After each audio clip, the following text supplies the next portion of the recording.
Olá, Motolama na área. Quando eu tinha uns 14 anos, eu vi pela primeira vez uma Husqvarna 250 numa vitrine. Foi naquele momento que eu me apaixonei pelo fora de estrada. Mas o sentimento ficou latente por muitos anos. Isso até eu comprar uma FBM. Naquele tempo, a internet ainda era vapor. E saber o que acontecia pelo mundo era um trem meio custoso. E isso foi assim até surgirem as primeiras Montesas no Brasil. Mas só quando eu vi ao vivo uma Montesa 360 H6 que eu vi a possibilidade do sonho se materializar. Nessa época, as DTs e as XLs dominavam o cenário do motociclismo fora de estrada. Mas as Montesas eram grandes e imponentes e chamavam a atenção por onde passava. Hoje tudo isso é lembrança de uma história bem vivida. Hoje nós vamos falar justamente dessa lenda, a Montesa. Inclusive, o primeiro vídeo do Motolama foi sobre as Montesas. Aliás, as Montesas têm um espaço especial na minha memória. Elas me deram muitas alegrias. É a história dessa marca que venceu guerras, separações judiciais e ainda está aí dominando o mundo do trial como se nada tivesse acontecido. Sim, é Montesa, não é montanha, não é monteiro e nem molho de colocar em salada. A Montesa tem uma história tão maluca que parece coisa de ficção. Com o fim dos Cavaleiros Templários, por volta de 1312, foi fundada a Ordem de Cavalaria Montesa, para ajudar a defender a Espanha dos mouros e dos piratas. E o nome da moto foi inspirado nessa antiga ordem de cavalaria. E o primeiro escudo da Montesa tinha o formato de um selo real, destacando a letra M no centro, reforçando a ligação com a antiga ordem de cavalaria. E essa marca é uma das mais importantes na história do off-road mundial. E para deixar tudo ainda mais curioso, ela até foi produzida aqui no Brasil. Não, você não ouviu errado. Já teve Montesa brasileira. Mas peraí, não vamos atropelar o roteiro. Vamos por partes. Motolama começando agora. Minha moto venenosa vai passando lá na roça e as vaquinhas... Olá, sou Arlindão, piloto de Rally Enduro e nas horas vagas editor do Motolama. Antes de mais nada, verifique se está inscrito, dê o cordial like e compartilhe com todos seus amigos que gostariam e não sabem o que foi a Montesa. Tudo começa lá em 1944, no auge da Segunda Guerra, quando dois espanhóis malucos olharam para a realidade triste ao redor, o país ainda estava destruído pela Revolução Espanhola, com falta de recursos, cidades quebradas e gasolina mais rara que político honesto, e um deles teve a brilhante ideia. Mira só que ideia. Vamos fabricar uma moto. O que você acha? Porque, é claro, quando o mundo está derretendo, sempre tem um maluco que acorda e pensa: vamos montar uma fábrica de motocicletas? Esses caras eram Pedro Pamanier e Francisco Javier Bultó, também conhecido como Paco Bultó, que mais na frente ia fundar a famosa marca de motos Bultaco. Os dois juntos era tipo uma boy band de malucos, muito talentosos para ficarem juntos por muito tempo. Obviamente que lá na frente cada um montou seu próprio negócio. Mas Pedro e Paco começaram a Montesa produzindo motos pequenas, econômicas e meio em cima da perna, mais funcionais. Lembra daquelas gambiarras de chassi de DT com motor de CG? Era praticamente isso, mas com o nome de Montesa. A primeira moto feita pelos caras era a A45, que mais parece nome de avião, ou A10. A A45 nasceu praticamente de uma cópia descarada, mas muito bem feita, da francesa Moto Becane, uma moto leve e econômica dos anos 1930. Como a Espanha, após a Revolução, não tinha recurso nem para fabricar um parafuso, os fundadores da Montesa fizeram o que qualquer projetista chinês faria. Olharam para o que funcionava bem e disseram: Então tá combinado. Vamos copiar essa aqui mesmo.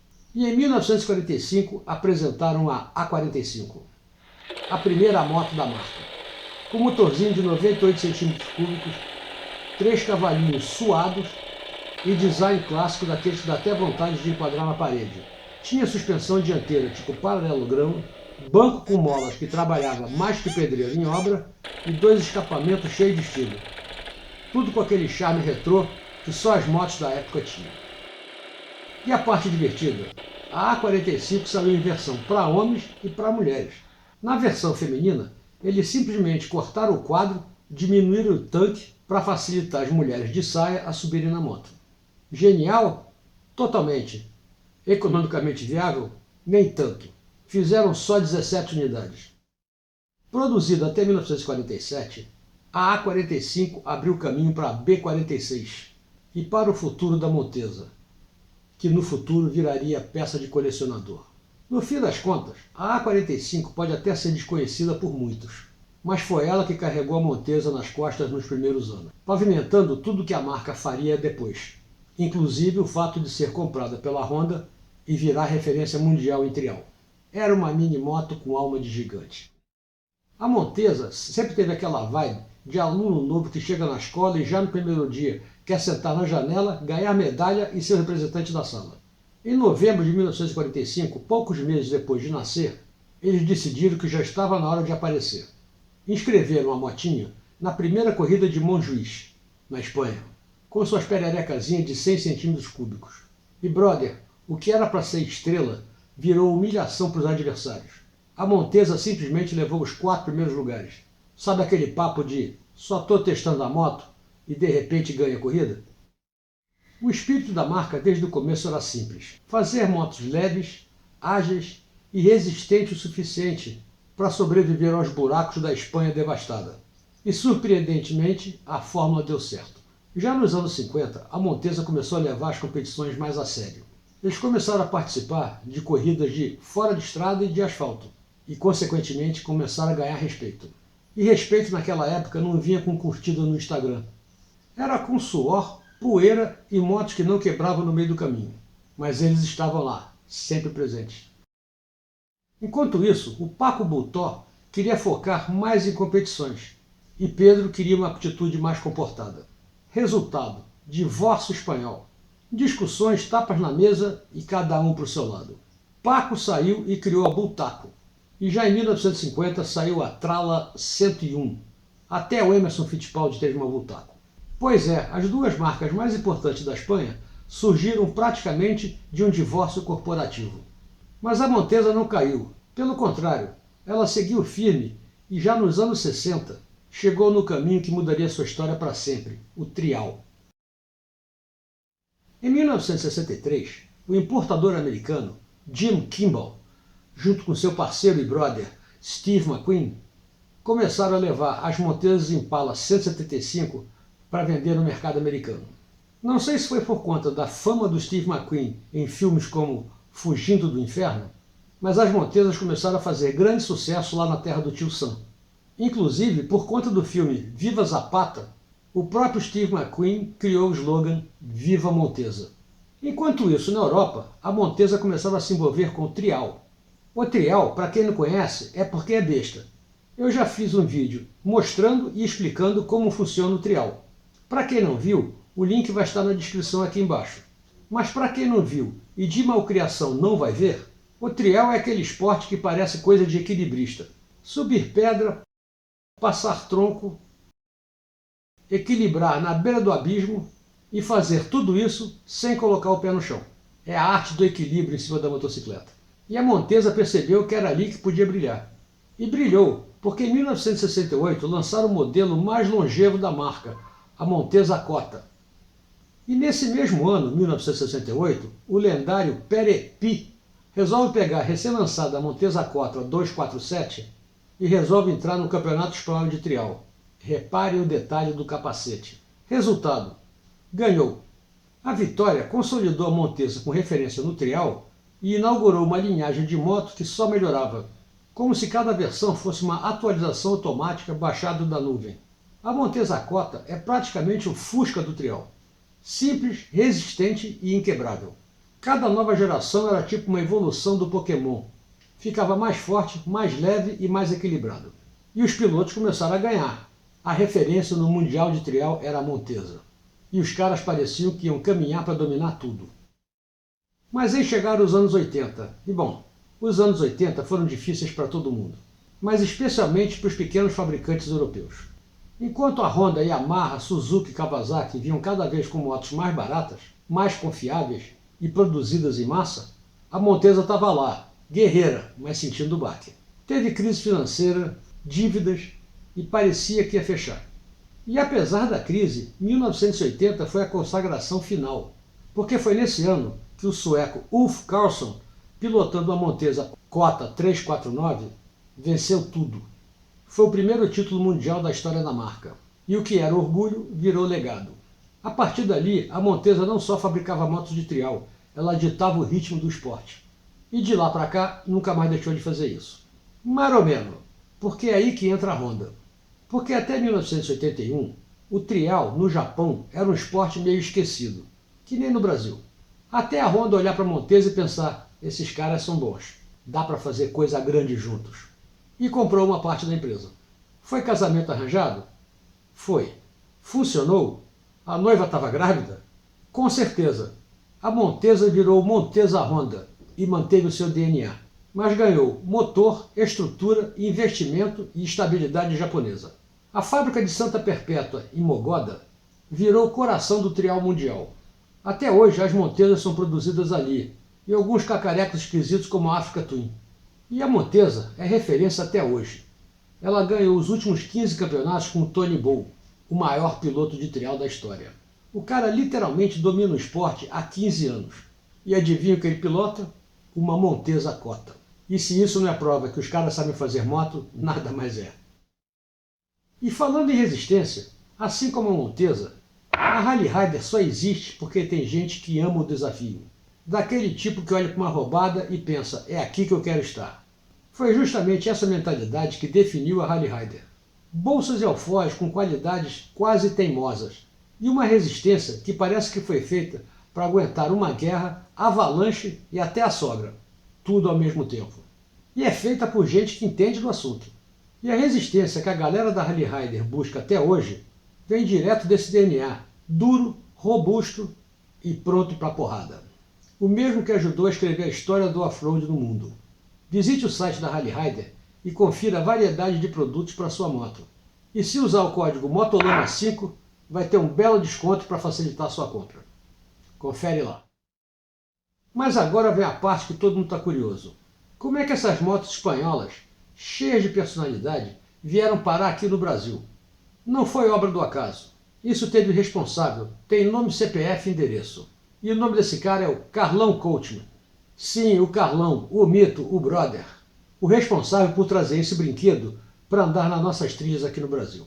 Porque antes de existir YouTube, tutorial e vídeos ensinando a como começar a andar de moto, e existiu o Carlão, que foi ao cinema assistir um filme e teve uma epifania motociclística.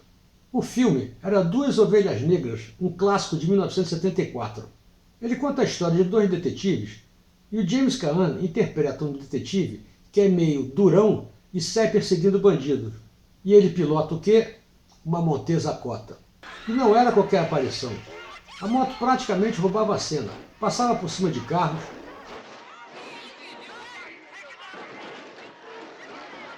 derrubava cercas e saltava bancos de praça, como quem diz, relaxa, eu sei o que eu estou fazendo. E foi ali, naquela poltrona do cinema, que o Carlão teve aquele momento que todo trilheiro já teve. A famosa frase interna, gostei desse brinquedo. Ele saiu do cinema decidido, esse vai ser o meu esporte. E assim nasceu o trail no Brasil. Sem manual, sem evento e sem apoio. Só com paixão de um pequeno grupo de donos de Montesa, todos orbitando ao redor do Carlão. Nessa galera tinha outro personagem importante, o Sinésio Fernandes de Campinas, um cara bem conectado, especialmente com Isidoro Trusman, dono da fábrica da Ibramoto, que já montava as famosas Garelli, e vivia procurando a próxima grande aposta do motociclismo. Aí acontece o encontro histórico, Sinésio, Carlão e Isidoro, todos bebendo cachaça e conversando. Até que Isidoro solta a famosa frase: Vocês acreditam nessa tal de Montesa? O Sinésio nem pensou. Tanto acredito que você é o primeiro revendedor. E o Carlão, do jeito dele, completou com a famosa frase como se estivesse fechando um contrato milionário. E eu compro a primeira H6, e a nossa galera compra o primeiro lote. Mas você tem que trazer também as novas Trial Cota 349.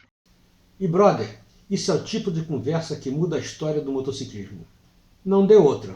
Foi assim que no comecinho dos anos 80, começaram a ser produzidas aqui no Brasil as primeiras Montesas Enduro H6, nas versões 250 e 360.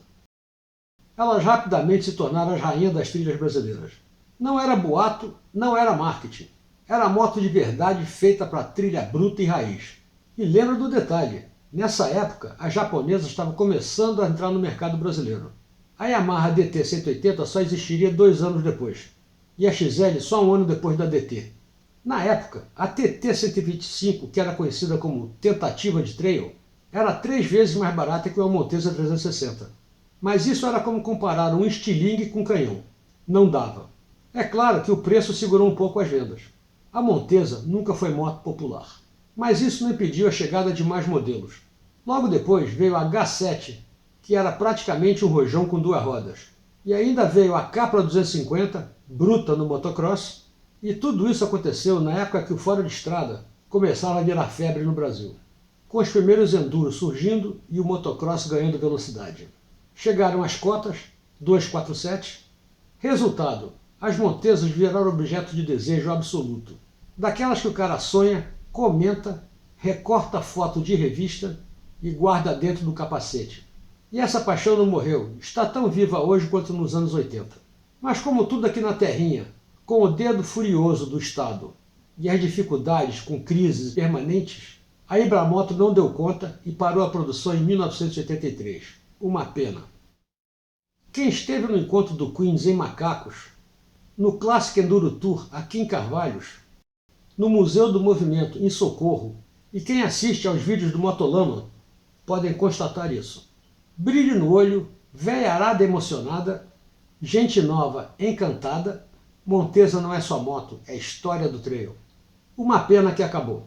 Então é isso. Um abraço, até semana que vem. Fui! Minha moto